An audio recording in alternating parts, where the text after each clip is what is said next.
We've all been there. That moment when our heart shatters into a million pieces, leaving us feeling empty and alone. It's a feeling that's all too familiar to many of us, including myself. I remember a time in my life when I thought I had found the one. We had been dating for over a year, and I was head over heels in love. But then one day, everything changed. He told me that he didn't feel the same way anymore and ended things. I was devastated. It took me a long time to pick up the pieces and move on, but eventually, I did. And in the process, I learned some valuable lessons about how to never get a broken heart again. And that's what I want to share with you today.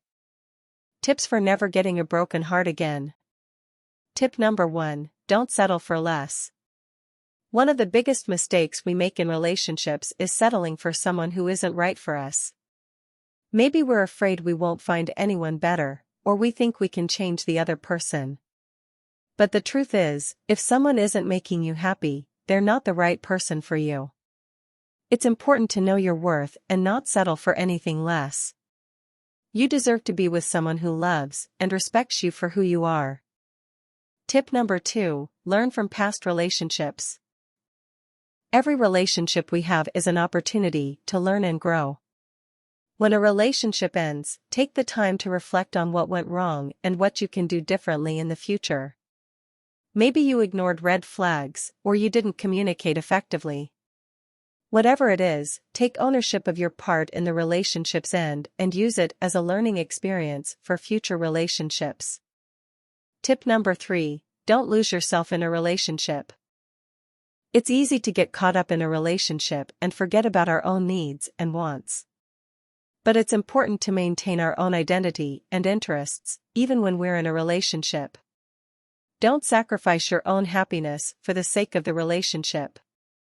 Remember that you're an individual with your own goals and aspirations, and it's okay to pursue those things even when you're in a relationship. Tip number 4, communicate openly and honestly. Communication is key in any relationship. It's important to be open and honest with your partner about your feelings and needs. Don't be afraid to have difficult conversations. It's better to address issues head-on rather than letting them fester and cause resentment. Tip number 5, trust your instincts. Our instincts are often right, but we don't always listen to them. If something doesn't feel right in a relationship, trust your gut and address it. Don't ignore red flags or brush off concerns. Your instincts are there for a reason, and it's important to listen to them. Thank you for watching. Please don't forget to hit the like button and subscribe to our channel.